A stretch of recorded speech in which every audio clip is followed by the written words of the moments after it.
Welcome to this session. आज मैं आपके लिए लेकर आई हूँ करंट अफेयर्स के कुछ एमसीक्यूज, जिसमें हमारा क्वेश्चन नंबर है 11। नटराज प्रतिमा के संदर्भ में निम्नलिखित कथनों पर विचार कीजिए। हमें फर्स्ट दे रखा है, यह प्रतिष्ठित और विश्व स्तर पर प्रसिद्ध रूप चोल राजवंश के शासनकाल के दौरान विकसित हुआ, जो उनकी कलात्मक और सांस्कृतिक उपलब्धियों को दर्शाता है। सेकेंड वाला है आनंद तांडव। आनंद का नृत्य ब्रह्मांड की शाश्वत लय का प्रतीक है। हमें इसमें से बताना है कितने या कौन से कथन सही है। इसका जो हमारा आंसर होगा वो क्या होगा? सी। इसमें हमारा फर्स्ट सेकंड दोनों ही सही है। इसके बारे में डिटेल में पढ़ते हैं हम। नटराज प्रतिमा भगवान शिव को ब्राह्मणी नर्तक के रूप में दर्शाती है, जो ब्रह्मांड के निर्माण, संरक्षण और विनाश का प्रतीक है। ऐतिहासिक उत्पत्ति क्या है इसकी? नटराज की सबसे प्रारंभिक जो मूर्तियां हैं 5वीं शताब्दी ईस्वी की है। यह प्रतिष्ठित और विश्व प्रसिद्ध जो रूप में चोल राजवंश के शासनकाल से 9वीं से 13वीं शताब्दी ईसा के दौरान विकसित हुआ, जो उनकी कलात्मक सांस्कृतिक उपलब्धियों को दर्शाता है। इसलिए जो हमारा फर्स्ट है वो सही है। ब्राह्मणी नृत्य आनंद तांडव आनंद का नृत्य के रूप में जाना जाता है।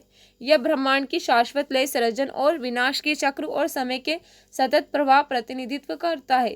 तो इसलिए हमारा सेकंड भी सही है। प्रमुख जो प्रतीकात्मक विशेषताएं इसकी: ज्वलंत आभामंडल, यह ब्रह्मांड और समय, विनाश और नवीकरण के चक्र का प्रतिनिधित्व करता है। डमरू ऊपरी दाहिना हाथ, डमरू जो है सृष्टि की प्रथम ध्वनि और ब्रह्मांड की लय का प्रतीक है। अग्नि ऊपरी बाएं हाथ में अग्नि विनाश का प्रतीक है, जो ब्रह्मांड के अंतहीन चक्र का प्रतीक है। अभय मुद्रा निचला दाहिनी हाथ, आश्वासन और सुरक्षा का एक संकेत, भय को दूर करना है। बाएं हाथ की मुद्रा, इसमें निचला बायां हाथ उठे हुए पैर की तरफ इशारा करता है और मोक्ष के मार्ग को दर्शाता है। वामन आकृति शिव के दाहिने पैर के नीचे छोटी वामन आकृति अज्ञानता एवं अहंकारी व्यक्ति के अहंकार का प्रतीक है। उठा हुआ बायां पैर अनुग्रह और मोक्ष के मार्ग का प्रतिनिधित्व करता है। Question number 12। निम्नलिखित कथनों पर विचार कीजिए। हमें फर्स्ट दे रखा है ल्यूसिज्म एक अनुवांशिक स्थिति है, जिसका परिणाम स्वरूप त्वचा कोशिकाओं में रंजकता की कमी हो जाती है। सेकेंड वाला है एल्बिनिज्म मेलेनिन उत्पादक जीन में उत्परिवर्तन के कारण होता है, जिसके परिणाम स्वरूप त्वचा, बाल और आंखों में रंजकता की कमी हो जाती है। हमें इसमें से बताना है कितने या कौन से कथन सही है। इसका जो हमारा आंसर है क्या होगा? सी। इसमें हमारा फर्स्ट सेकंड दोनों ही सही है। इसके बारे में हम डिटेल में पढ़ते हैं। ल्यूसिज्म एक अनुवांशिक स्थिति है, जिसके परिणाम स्वरूप त्वचा कोशिकाओं में रंजकता की कमी होती है, जिससे जानवर और मनुष्यों में त्वचा का रंग पीला या सफ़ेद हो जाता है। इसलिए हमारा फर्स्ट सही है। एल्बिनिज्म एक अनुवांशिक स्थिति है जो मेलेनिन उत्पादक जीन में उत्परिवर्तन के कारण होती है, जिसके परिणाम स्वरूप त्वचा, बाल और आंखों में रंजकता की कमी होती है। इसलिए जो हमारा सेकेंड है वो भी सही है। ल्यूसिज्म एलिनिज्म इस मायने में भिन्न है कि ल्यूसिज्म से पीड़ित व्यक्तियों की आंखों और बालों में अभी भी कुछ रंग द्रव्य उत्पन्न हो सकता है, लेकिन त्वचा में नहीं। हमारा क्वेश्चन नंबर 13। निम्नलिखित कथनों पर विचार कीजिए। हमें फर्स्ट दे रखा स्थैतिक क्लाउड सीडिंग विधि में उष्म मेघों के आधार पर फ्लेयर्स या विस्फोटकों के माध्यम से हाइग्रोस्कोपिक जो कॉपिक है पदार्थों के बारीक कणों जैसे नमक का छिड़काव करना शामिल है। सेकेंड वाला हाइग्रोस्कोपिक क्लाउड सीडिंग विधि में बर्फ के नाभिक से जैसे सिल्वर आयोडाइड या शुष्क बर्फ को ठंडे मेघों में प्रविष्ट कराना शामिल है, जिनमें सुपरकूल तरल जल की बूंदें होती है। हमें इसमें से बताना है कितने या कौन से कथन सही है। इसका जो हमारा आंसर होगा क्या होगा? डी। यहाँ पर जो हमारा फर्स्ट दे रखा है, यहाँ पर जो स्थैतिक क्लाउड है, तो यहाँ पर स्थैतिक क्लाउड नहीं होगा। यहाँ पर क्या होगा? हमारा जो हाइग्रोस्कोपिक है, जो हमारा हाइग्रोस्कोपिक क्लाउड है, ये क्या होता है? सीडिक विधि उष्मा मेघों के आधार पर फ्लेयर्स या विस्फोटकों के माध्यम से हाइग्रोस्कोपिक जो पदार्थों के बारीक कणों जैसे नमक का छिड़काव करना शामिल है। और जो हमारा यहाँ पर सेकेंड वाला है, यहाँ पर क्या होगा? स्थैतिक जो हमारा क्लाउड होगा, यहाँ पर सीडिंग विधि में बर्फ के नाभिक जैसे सिल्वर आयोडाइड या शुष्क बर्फ को ठंडे मेघों में प्रविष्ट कराना शामिल है, जिनमें सुपरकूल तरल जल की बूंदें भी होती है। तो इसलिए जो हमारा इसका आंसर क्या होगा? डी। ये दोनों ही एक दूसरे से इंटरचेंज है। इसके बारे में हम डिटेल में पढ़ते हैं। हाइग्रोस्कोपिक क्लाउड सीडिंग विधि में उष्म मेघों के आधार पर फ्लेयर्स या विस्फोटकों के माध्यम से हाइग्रोस्कोपिक पदार्थों के बारीक कणों जैसे नमक का छिड़काव करना शामिल है। इसलिए हमारा फर्स्ट सही नहीं है। स्थिति क्लाउड सीडिंग विधि में बर्फ के नाभिक जैसे सिल्वर आयोडाइड या शुष्क बर्फ को ठंडे मेघों में प्रविष्ट कराना शामिल है, जिनमें सुपरकूल तरल जल की बूंदें होती है, इसलिए हमारा सेकेंड है वो भी सही नहीं है। बर्फ के नाभिक बर्फ के क्रिस्टल या बर्फ के टुकड़ों के निर्माण को गति दे सकते हैं, जो पहले तरल बूंदों को रूप में ले सकते थे और फिर वर्षा के रूप में गिर सकते हैं। हमारा क्वेश्चन नंबर 14, भारत के नियंत्रक एवं महालेखा परीक्षक केक से संबंधित निम्नलिखित कथनों पर विचार कीजिए। हमारा फर्स्ट ये, केक की नियुक्ति भारत के राष्ट्रपति द्वारा अपने हस्ताक्षर और मोहर सहित एक वारंट द्वारा की जाती है। सेकेंड वाला, पद छोड़ने के बाद केक भारत सरकार या किसी राज्य सरकार के अधीन किसी भी अन्य पद के लिए पात्र नहीं है। थर्ड वाला, वित्त मंत्री संसद केक का प्रतिनिधित्व कर सकते हैं। हमें इसमें से बताना है कितने या कौन से कथन सही है।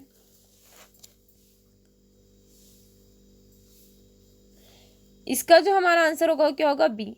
इसमें हमारा फर्स्ट सेकंड दोनों ही सही है, लेकिन जो हमारा थर्ड वाला है वो रॉन्ग है। जो वित्त मंत्री संसद में केक का प्रतिनिधित्व कर सकते हैं, वित्त मंत्री नहीं, अन्यथा कोई भी मंत्री जो होता है यहाँ पर संसद में केक का प्रतिनिधित्व नहीं कर सकते हैं। तो इसलिए ये वाला हमारा आंसर क्या होगा, ये थर्ड वाला हमारा रॉन्ग होगा, इसमें बी आंसर होगा। संविधान के अनुच्छेद 148 के अनुसार भारत केक का भारतीय लेखा परीक्षक लेखा विभाग IAAD का प्रमुख होता है। वह सार्वजनिक निधि सुरक्षा और केंद्र राज्यों दोनों स्तरों पर वित्तीय प्रणाली की देखरेख के लिए जिम्मेदार होता है। भारत के केक की नियुक्ति भारत के राष्ट्रपति द्वारा अपने हस्ताक्षर और मोहर सहित एक अधिकार पत्र वारंट द्वारा की जाती है। केक 6 वर्ष या 65 वर्ष की आयु तक जो भी पहले हो पद पर कार्य कर सकता है, इसलिए जो हमारा फर्स्ट है वो सही है। केक का वेतन संसद निर्धारित करती है, जो सर्वोच्च न्यायालय के न्यायाधीश के वेतन के बराबर होता है। पद छोड़ने के बाद केक भारत सरकार या किसी राज्य सरकार के अधीन किसी भी अन्य पद पे के लिए पात्र नहीं होता है, इसलिए जो हमारा सेकेंड है वो भी सही है। केक के प्रशासनिक व्यय, जिनमें वेतन, भत्ते और पेंशन शामिल है, भारत की संचित निधि पर भारित होते हैं और जो संसदीय मतदान के अधीन नहीं होते हैं। कोई भी मंत्री संसद में केक का प्रतिनिधित्व नहीं कर सकता है, उसके कार्यों की जिम्मेदारी नहीं ले सकता, इसलिए जो हमारा इसका आंसर क्या है, थर्ड वाला रॉन्ग है, इसका आंसर हमारा बी होगा। हमारा क्वेश्चन नंबर 15, निम्नलिखित विशेषताओं पर विचार कीजिए। हमें फर्स्ट दे रखे हैं, उन्हें पहली बार वर्ष 1836 में ओफियोमेगस हन्ना के रूप में वर्गीकृत किया गया था।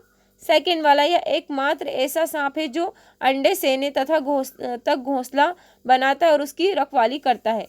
थर्ड वाला, इसका विष का उपयोग क्रोबोक्सिन जैसी दर्द निवारक दवा बनाने में किया जाता है। तो हमें इसमें से बताना है ये कौन सी सांप प्रजाति का उपयुक्त सबसे अच्छा वर्णन है। फर्स्ट हमें दे रखा है रसेल वाइपर, सेकेंड दे रखा है रेटिकुलेटेड पाइथन, थर्ड दे रखा है किंग कोबरा, फोर्थ दे रखा है ब्लैक माम्बा। हमें इसमें से बताना है कौन सा वाला इसके लिए अच्छा वर्णन है। तो हमारा जो इसका आंसर क्या होगा, किंग कोबरा। किंग कोबरे का सबसे अच्छा वर्णन है, इसके बारे में हम डिटेल में पढ़ते हैं। किंग कोबरा को पहली बार 1836 में डेनिस जो प्रकृतिवादी डियोडोर एडवर्ड केंटर द्वारा ओफियोफेगस हन्ना वर्गीकृत किया गया था। किंग कोबरा पर 186 जो वर्षों तक कोई आनुवांशिक अध्ययन नहीं किया गया था। भौगोलिक वंशावली के आधार पर किंग कोबरा को 4 अलग अलग प्रजातियों में पुनः वर्गीकृत किया गया है। उत्तरी king cobra, Sunda king cobra, पश्चिमी घाट किंग कोबरा और Luzon king cobra. King cobra दिनचर दिन के समय सक्रिय होते हैं तथा मुख्य रूप से रेड स्नेक, धामन और अन्य कोबरा जैसे सांपों को दिखाते हैं। किंग कोबरा एकमात्र ऐसा सांप है जो अंडे से बच्चे निकालने तक घोंसला बनाता है और उसकी रखवाली करता है। इसके विष का उपयोग क्रोबोक्सिन और नाइक्लोक्सिन है जैसी दर्द निवारक जो दवाइयाँ इसमें विकास किया जाता है। तो इसका आंसर क्या होगा, सी। हमारा क्वेश्चन नंबर 16, निम्नलिखित कथनों पर विचार कीजिए। हमें फर्स्ट दे रखा है, जलवायु वित्त पर नए सामूहिक परिमाणित लक्ष्य का लक्ष्य वर्ष 2035 तक विकासशील देशों के लिए वित्त पोषण को बढ़ाकर 300 बिलियन अमेरिकी डॉलर प्रतिवर्ष करना है। सेकेंड वाला, अमेरिकी, जर्मनी, ब्रिटेन, संयुक्त अरब अमीरात और भारत जैसे देशों ने COP29 घोषणा पत्र का समर्थन किया, जिसका उद्देश्य जैविक अपशिष्ट से मीथेन उत्सर्जन को कम करना है। हमें इसमें से बताना है कितने या कौन से कथन सही है।